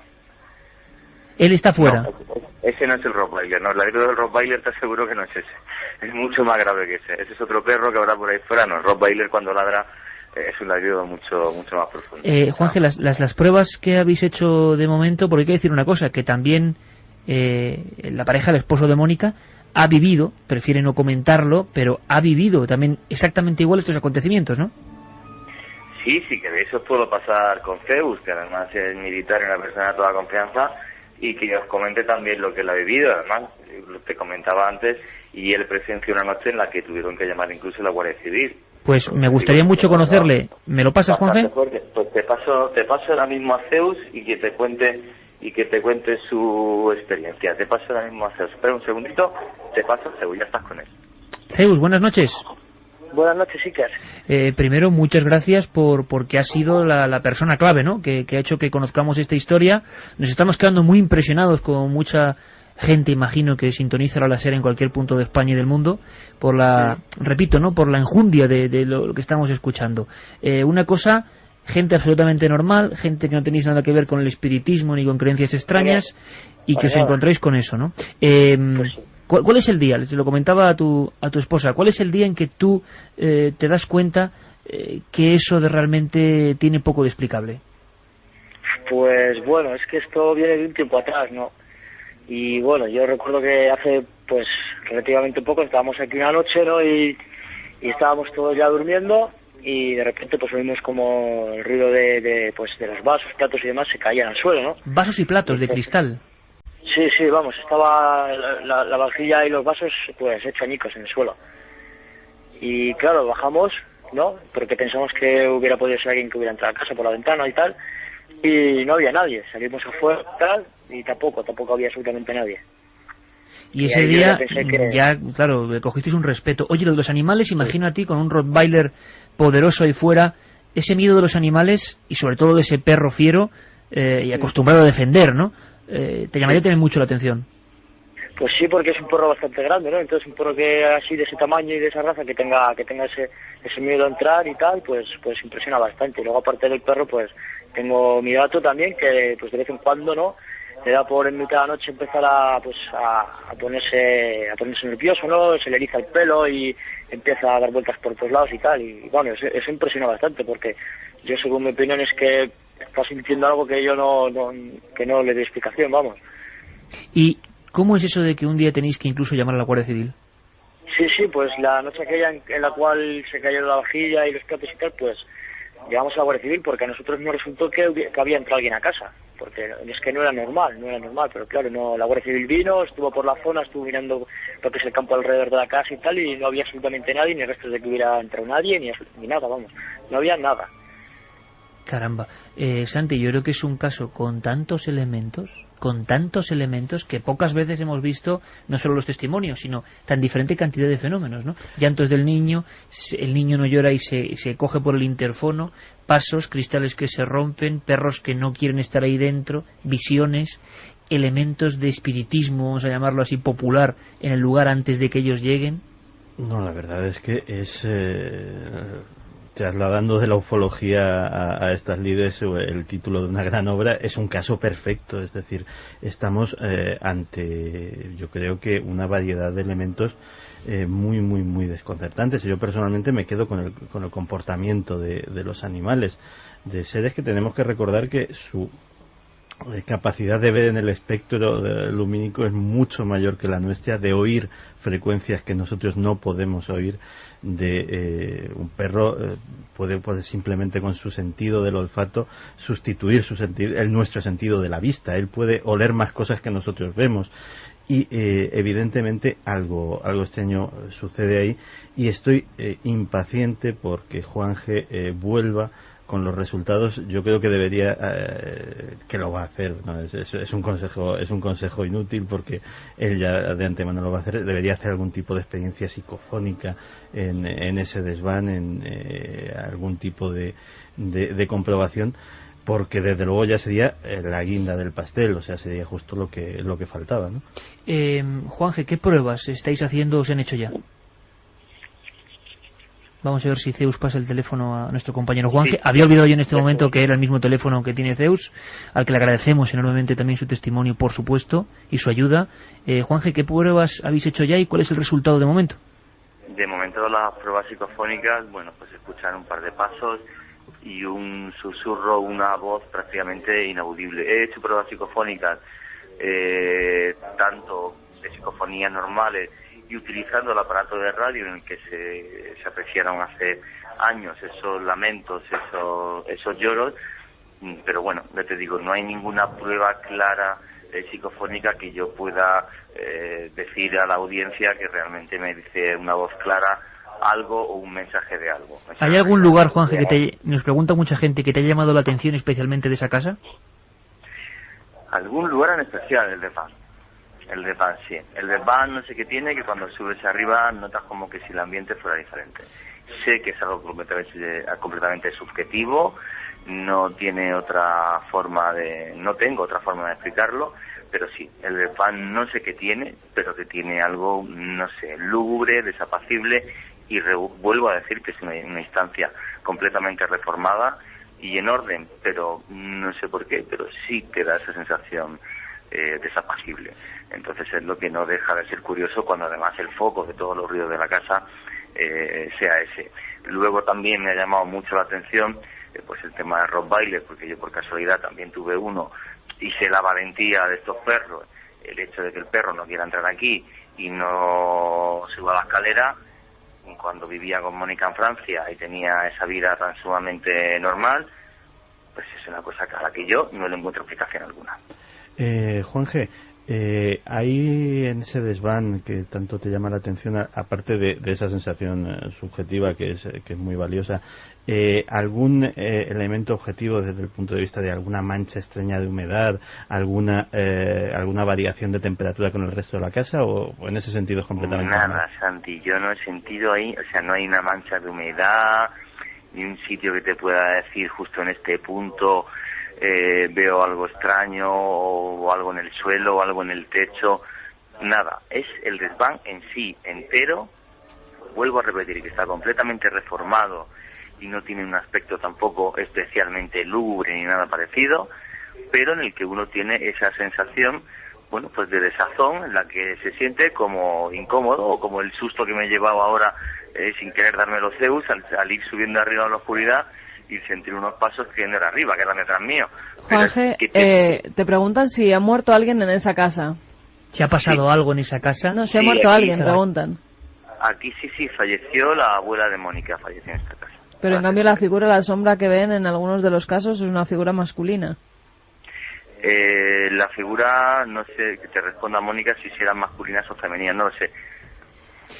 Mónica, la muerte, digamos, porque claro, todo el mundo ya, para finalizar esta aproximación a lo que está pasando en vuestra casa, y espero que las investigaciones nos arrojen algo, en imagen, en sonido, en lo que estéis haciendo, pero ¿ocurrió algo triste dentro de esa casa? ¿Una muerte fue natural? ¿O puede haber algo en la historia de esa casa que, no sé, que sea extraño, especialmente extraño para vosotros? Bueno, pues yo sé que mi abuela falleció en esa misma casa y bueno, ella estaba enferma y bueno, yo sé que falleció ahí, pero bueno, la sombra, por ejemplo, que ve mi hermana, que nosotros, por ejemplo, no podemos ver, pues no tiene nada que ver con ella, porque se ve como una silueta de una persona, ya no podría decir yo si es un hombre o una mujer, pero no tiene cara, es como si no tuviera rostro. Se ve una silueta de una persona, pero sin más, y cuando le intenta mirar a la cara a ver si consigue ver algo, no tiene rostro, es como negro, un fondo oscuro. ¿Por qué la gente, o habéis encontrado personas que cuando la casa estaba abandonada y hacían ese espiritismo, esas cosas, algún vecino os ha contado si ocurrieron otros hechos antes, cuando no había nadie en esa casa? No, cuando no había nadie no, pero un día pasó una cosa bastante extraña. Pues se vino una amiga que tenemos en común, una amiga de mi madre, y bueno, cuando vino a casa y fue al baño, pues por la misma ventana vio un hombre con barba, es decir, el mismo hombre que vio mi hermana pocos días antes. ¿Y hay alguna historia de algún hombre con barba en la vecindad importante, alguien que muriese, no digo en la casa, sino en el entorno? ¿Sabéis algo? ¿Quién habéis imaginado? ¿Quién podría ser? Según lo que nos han dicho unos vecinos, la gente del pueblo, pues dicen que en el mismo campo donde está situada la casa había un pastor que se sentaba pues todo el día ahí con sus ovejas y bueno, se pasaba todo el día ahí y sentado en una piedra a la época y bueno, dicen que es lo más parecido a un hombre barbudo que haya podido estar ahí. De verdad que sin palabras, ¿no? O sea, toda una serie de historias que tenemos que ir investigando. Es importante que haya esa calma, aunque es difícil, ¿no? Porque vosotros no es una segunda residencia, no es un lugar donde podéis optar ir o no ir, es vuestra casa a diario.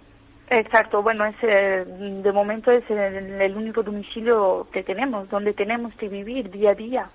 Bueno, vamos a ver si todas las pruebas que podemos hacer nos dicen algo, porque ninguna fotografía, ninguna filmación, algo hecho en esa casa, aunque sea por accidente, ¿no ha salido nada extraño en ninguna foto captada ahí dentro? No, nunca. Nunca.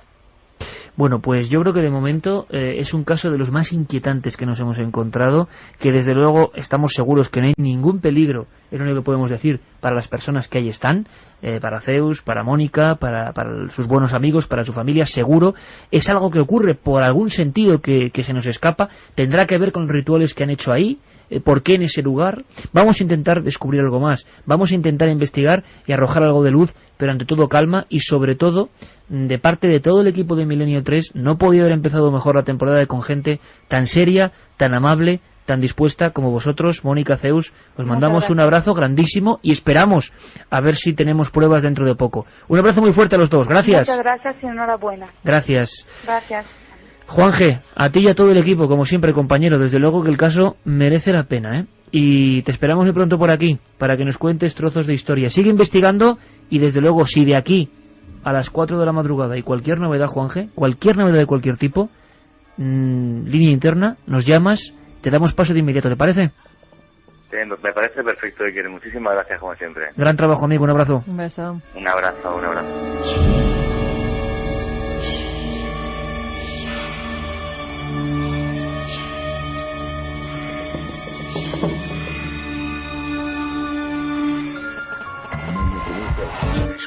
Manda un SMS al 7640. Escribe la palabra milenio, espacio y lo que nos quieras contar.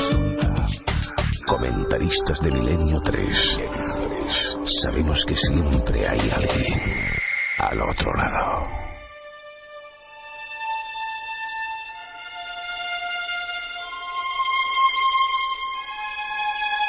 Esta noche es intensa, amigos, ¿verdad? Estamos a punto de otra conexión. Y como siempre, ese atención, atención, ¿no?, que me decían en la cadena SER. 19 de septiembre, repito, porque la gente se incorpora incluso a estas horas. 19 de septiembre, Madrid en vivo. Muy atentos a las webs, ikerjimenez.com, cadenaser.com, y a la emisión durante estos días de la cadena SER. Iremos dando todo lo que Madrid sepamos. En todo vivo lo que y la nave del misterio en vivo en Madrid. En vivo, en vivo. Todo en vivo, todo en vivo. Claro. Vamos, que, que el programa sale de este estudio. Eso, y que en algún no lugar de Madrid haremos el programa delante de todo el público. En algún lugar de Madrid, ¿no? Suena como inicio de... Sí, un misterio también. Vaya historia, ¿eh? Vaya historia la que hemos vivido. Estamos a punto de otra conexión. Me dice Carlos Largo con la mano que hay algún problema. ¿Qué piensa la gente de lo que he escuchado? Pues mira, Miguel Ángel nos dice que nos está escuchando en directo por internet desde aquí al ladito de París. Estoy trabajando, trabajo nocturno en un inmenso y antiguo hospital psiquiátrico que sirvió como hospital de guerra a las tropas durante la Segunda Guerra, con algunos pabellones hoy abandonados que guardan sus historias misteriosas. Un abrazo para todo el equipo y no cambiéis. Buen lugar para escuchar. Madre mía.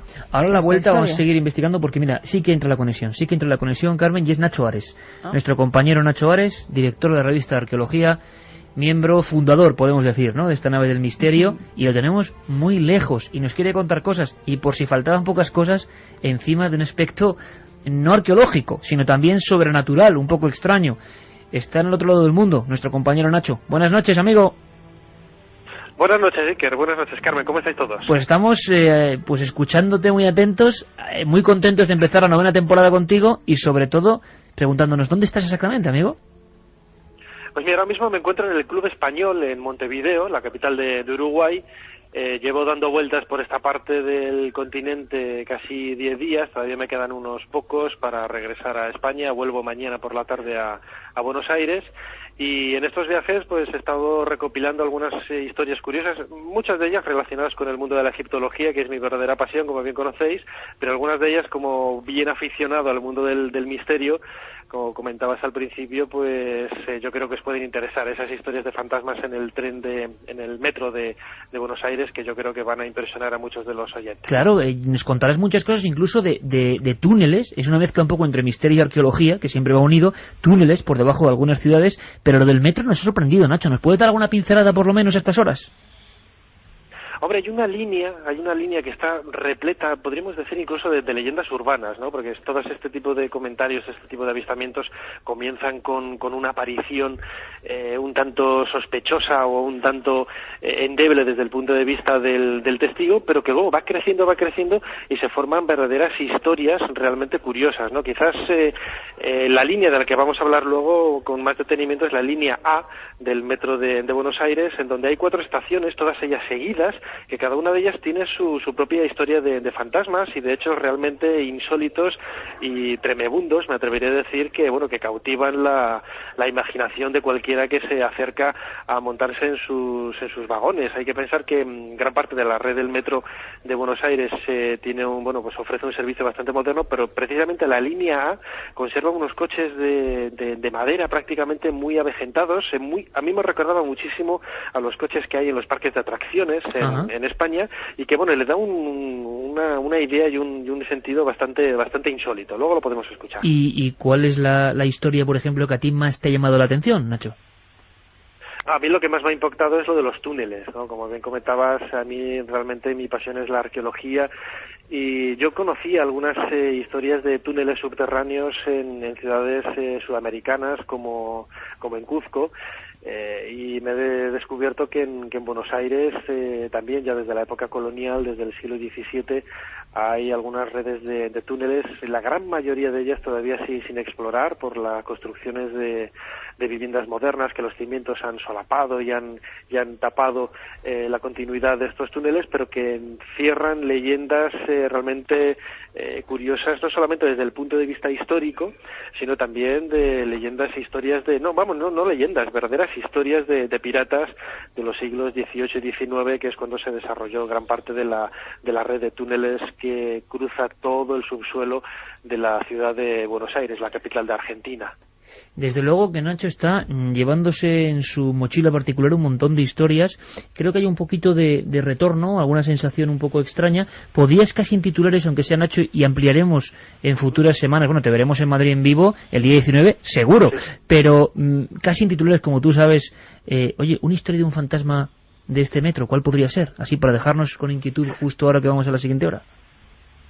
Pues mira, a mí la que más me impresionó es que en el año 1913, hacia 1913-1915, se realizó una serie de obras en la estación de Congreso, en la línea del metro de Buenos Aires. Bueno, pues hubo un accidente, un hundimiento de tierras, y varios de los obreros, inmigrantes italianos, como la gran inmensa mayoría de los habitantes de la actualidad en Buenos Aires son descendientes de italianos o de europeos, pues fallecieron.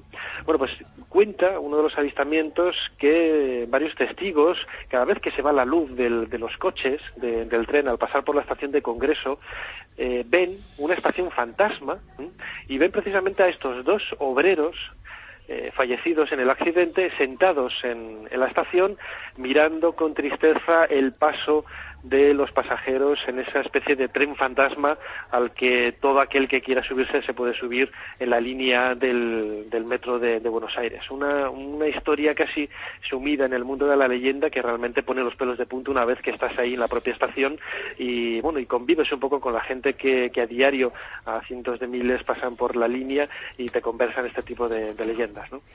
Pues el director de la revista de Arqueología, Nacho Ares, ni más ni menos, arqueólogo pero buscador también del misterio, que el misterio es casi todo, que esperamos esos sonidos. ¿Esto habéis escuchado o no? Son nuestras compañeras de las noticias que vienen ahora mismo para que estéis muy informados, pero es que ha sido justo cuando Nacho contaba esto, un crujido que parece, luego dicen que lo hacemos es profeso, ya que no es así. No, ha sido la puerta, Menos mal, porque esta noche es un poco de infarto, si tenemos algún elemento y así. Y sigue el infarto porque nos informaban por línea interna, el padre de Zeus, el testigo que estaba en la casa, ha llamado y esa casa está construida sobre un antiguo cementerio.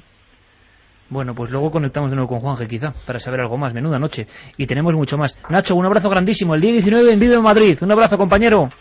Nos vemos. Un abrazo muy fuerte. Chao. Otro para vosotros. De verdad que menuda noche. No puedo decir otra cosa.